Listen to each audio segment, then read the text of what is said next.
Le programme Pralimap donc est né en Lorraine dans le contexte actuel de l'inquiétude sur l'augmentation de fréquence du surpoids et de l'obésité, comme dans tous les pays industrialisés. C'est qu'actuellement donc la fréquence du surpoids est d'environ 10% chez les adolescents et de 4% pour l'obésité,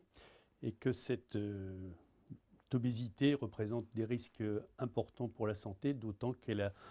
de fortes probabilités de persister à l'âge adulte. Pralimap, donc pour promotion de l'alimentation et de l'activité physique, est à la fois un programme de santé publique et un programme de recherche, et il vise notamment à démontrer l'efficacité de 3 méthodes d'intervention auprès des lycéens pour réduire la fréquence du surpoids et de l'obésité. Et en particulier, ce que l'on veut modifier, ce sont les attitudes, les comportements, les connaissances, et évidemment le surpoids et l'obésité, ainsi que la qualité de vie qui en découle chez les lycéens. Alors ces interventions vont être implantées dans 24 lycées de la région Lorraine, qui sont à la fois des lycées généraux et technologiques, des lycées professionnels, et répartis sur l'ensemble du territoire. Donc ce programme va couvrir environ 20 000 lycéens qui vont être suivis et qui vont avoir des interventions de prévention pendant 2 ans. Et il nous paraît important de développer ce type de programme chez les adolescents, puisque c'est une période importante où l'adolescent acquiert son autonomie et commence à décider lui-même de son alimentation, qui n'est plus seulement sous la dépendance de ses parents. Et donc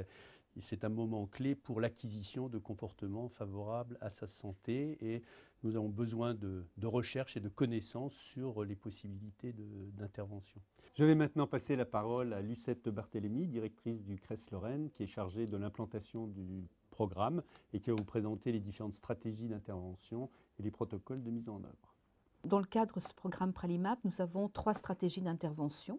Donc 2 stratégies, un axe éducatif, un axe dépistage et prise en charge qui s'adresse aux lycéens, et un 3e axe qu'on a baptisé environnement favorable.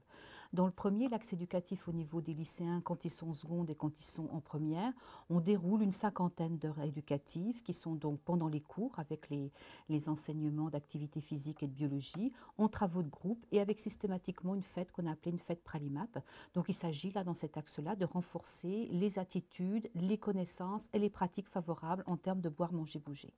L'axe 2, c'est un axe de prise en charge, donc de dépistage et de prise en charge des lycéens en surpoids, et on leur propose un atelier nutrition en 7 séances en dehors du lycée qui est complètement sous la responsabilité des réseaux.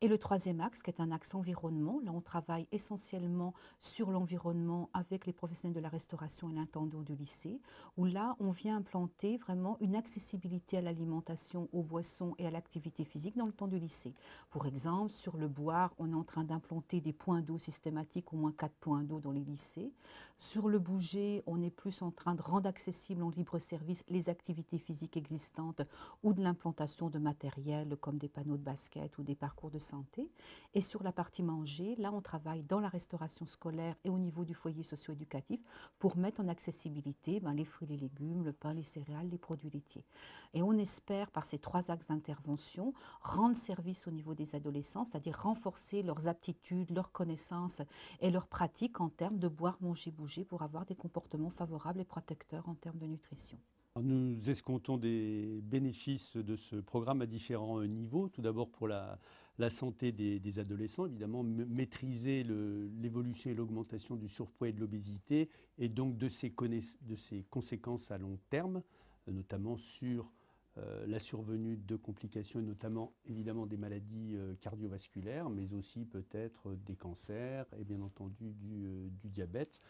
Et nous espérons que nous aurons à travers ces programmes impulsé des changements durables à la fois dans les comportements et dans l'approche vis-à-vis de la nutrition de ces adolescents par les modifications avec l'axe 3 dont on a parlé tout à l'heure, notamment de l'environnement dans les lycées, autour de la nutrition et de l'activité physique.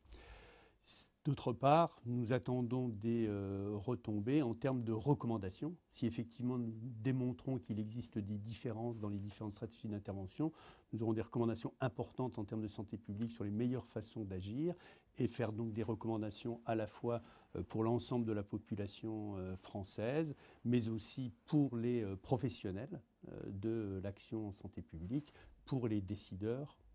sur le choix des meilleures stratégies à mettre en œuvre et à financer.